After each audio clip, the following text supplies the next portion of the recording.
Flashback.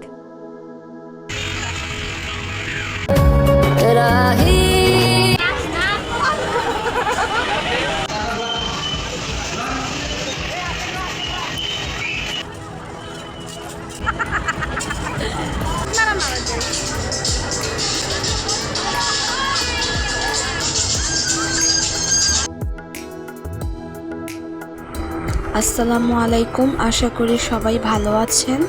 আমিও আলহামদুলিল্লাহ ভালো আছি। আসলে এই ভিডিওটা অনেক দিন আগের গ্যালারিতে পড়েছিল, তাই ভাবলাম আপনাদের সবার সাথে শেয়ার করি। জীবন মানে শুধু পড়ালেখা আর পড়ালেখা নয়, মনেরও একটা শান্তি আছে, আর মনের শান্তিই হচ্ছে আসলে মেইন। তো এটা আমার প্রথম ব্লগ। আশা করি ভুল ত্রুটি হলে আপনারা সবাই ক্ষমা সুন্দর দৃষ্টিতে দেখবেন। তো আম্মু, ছোট ভাই এবং প্রিয় বান্ধবীকে নিয়ে চলে আসলাম পার্কে পড়ালেখার বাইরে একটা সময় কাটানোর জন্য। আসলে আমরা খুব বেশি দূরেও যাইনি, মোটামুটি বাসার আশেপাশেই ছিল পার্কটি। পার্কে ঢোকার সাথে সাথেই আমার চোখ পড়লো দোলনার উপর, কিন্তু অনেকগুলো ছোট ছোট বাচ্চারা দোলনায় বসেছিল। আমি ওদের এত বারবার বলতেছিলাম যে একটু ওঠো, আমি একটু বসি, কিন্তু তারা কিছুতেই শুনতেছিল না। আমি এত করে বললাম আমাকে 5 মিনিট দাও, তারপর তোমরা খেও, তোমরা এখনও আমার মতন বড় হওনি, তোমরা আরও দোলনা খেতে পারবে। কিন্তু তারা উল্টো আমাকে প্রশ্ন জুড়ে দিল যে আপু, তুমি তো ছোটোবেলা থেকে দোলনা খেতে খেতে এই পর্যন্ত বড় হয়েছো, এখন তোমার কেন দোলনা খাওয়া লাগবে? আমি তো পুরো হতবাক। আসলে বাচ্চাদের সাথেও আজকাল তর্কে পারা যায় না, কিন্তু তারপরও নিজের গায়ের জোরে ওদেরকে সরিয়ে আমরা 3 জন বসে পড়লাম দোলনার মধ্যে। স্কুল কলেজ শেষ করেছি, কিন্তু এখনও কেন জানি নিজেকে মনে হয় সেই প্রাইমারি স্কুলের হয়তো আমি। আর এখানে বান্ধবীর সাথে খুনসুটি করছি, কেন জানি ওকে ডিস্টার্ব করতে আমার খুব বেশি ভালো লাগে। আর এটা হচ্ছে আমার ছোট্ট ভাই, ও খুব বায়না ধরেছিল যে ও এই রাইডটায় উঠতে চায়। যেহেতু ওর ইয়েলো কালার ড্রেস, তো ওকে বলেছিলাম ইয়েলো কালার গাড়িটাই চয়েস করতে, কিন্তু আসলে দুর্ভাগ্যবশত ও সেটা পায়নি। আর এখানেও খুবই এক্সাইটেড ছিল। এখানে ফার্স্টেই ওদের গাইডলাইন দেওয়া হচ্ছিল যে কিভাবে ওরা এটা কন্ট্রোল করবে। আর এখন গাড়ি চলা শুরু করলো। আপনারা হয়তো অনেকেই দেখতে পাচ্ছেন এখানে শুধু ছোট ছেলে বা মেয়েরাই নয়, অনেক বড় বড় ভাইয়ারা এবং আপুরা, এবং আমি নিজে অবাক যে অনেক আন্টিরা এবং আঙ্কেলরাও এই রাইডে ওঠেন। আমার ছোট ভাই আসলে খুব ভালোই ড্রাইভিং করতেছিল, আমি দেখে অবাক হচ্ছিলাম। এটা ভিডিওতে কেমন উঠেছে আমি জানি না, কিন্তু বাস্তবে এটা আসলেই উপভোগ করার মতন একটা জিনিস। এটা খুবই ইন্টারেস্টিং ছিল।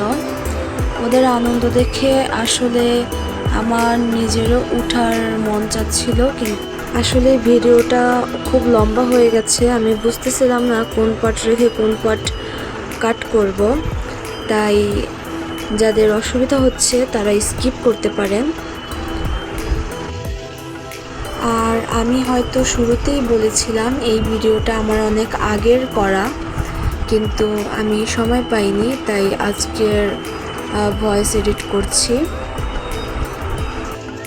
আর আজকের আমার চ্যানেলের 100 জন সাবস্ক্রাইব কমপ্লিট হয়েছে, আমি খুবই খুশি।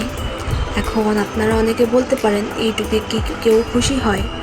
মাত্র 100, এটা তো কিছুই না, কিন্তু আমার কাছে এটা অনেক কিছু।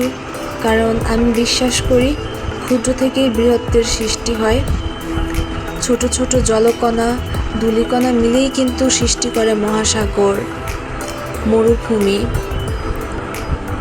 তাই ছোট জিনিসকে ইগনোর করব এরকম কোনো সুযোগ নেই। এখন আসি প্রসঙ্গ কথায়। ছোট ভাই যে রাইডটাতে আছে, ওই রাইডটা মাত্র 5 কি 7 মিনিটের জন্য। আর হয়তো অনেকে বিশ্বাস যেতেও পারেন, নাও যেতে পারেন। এই রাইডটার জন্য 150 টাকা লেগেছে। আই রিপিট, 115 টাকা।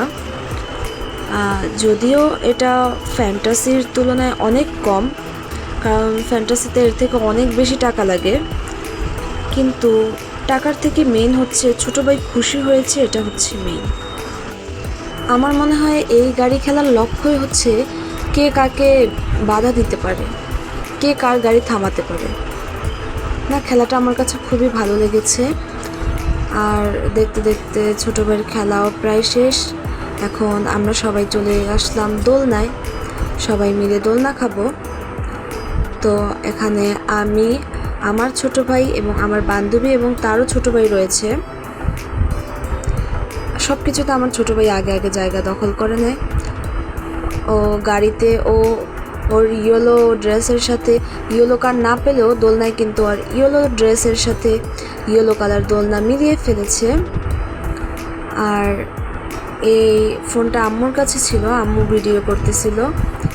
আসলে আমি জানি না, আম্মুকে যখন ভিডিও করতে দেই তখন সে আমাদের দিকে ক্যামেরা ফিট না করে আশেপাশের যত কিছু আছে, যত আবর্জনা সব কিছু ভিডিও করবে, শুধুমাত্র আমাকে ছাড়া। তো এখানে আমি, আমার বান্ধবী, আমরা কিছু ক্লিপ নিচ্ছিলাম। সেফটির জন্য নাকি বেল্ট বাঁধতে হবে, তো আমার বান্ধবী আগে ওর নিজেরটা বাঁধলো এবং আমি বাঁধতে পারতেছিলাম না, তাই আমাকে হেল্প করলো। আর এই সময় আম্মু যে অট্টহাসিটা দিল, ভাই রে ভাই, কটকটির মতন।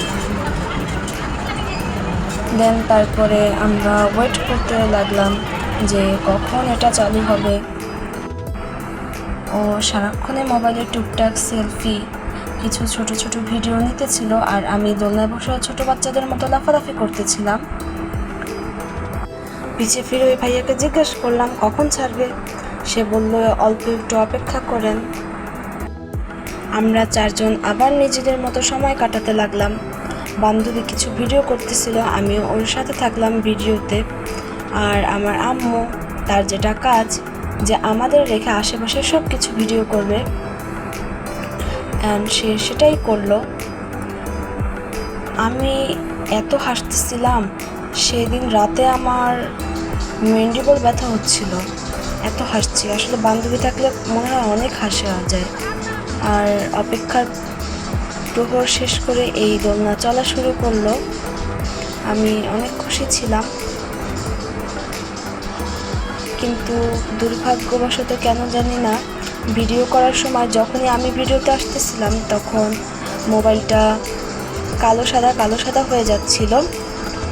ব্যাপারটা আমার খুবই খারাপ লেগেছে। আমি প্রত্যেকবার এখানে আসার সময় হাই দিয়েছিলাম, কিন্তু একটা হাইও উঠে নাই। যাদের ভয় লাগে তারা চিল্লাচিল্লিও করেছিল, কিন্তু আমার অনেস্টলি দোলনায় ভয় লাগে না। এছাড়া অন্য অনেক রাইডে ভয় লাগে। আমার ছোট ভাই অন্য অনেকগুলো রাইডে উঠেছিল, কিন্তু আমি ভয়ে সেসব রাইডের কাছে যাইনি। আমি দোলনায় বসাটাই সবচেয়ে বেশি এনজয় করি, তাই অন্য ক্লিপগুলোও নেওয়া হয়নি। আসলে বাসায় যাওয়ার পথে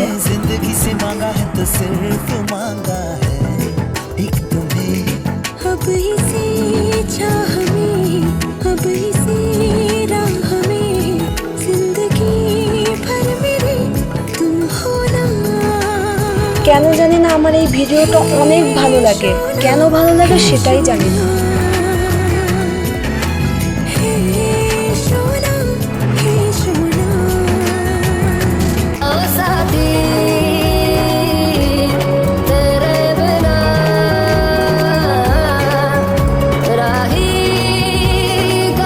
এটাও আমার খুব পছন্দের একটা ভিডিও।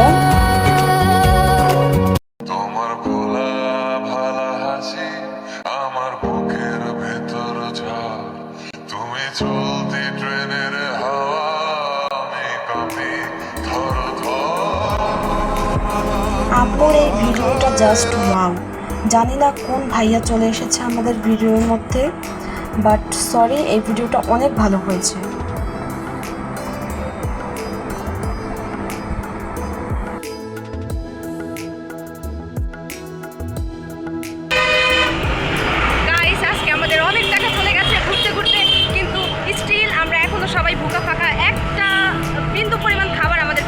কারণ সেদিন আমাদের ইনভাইটেশন ছিল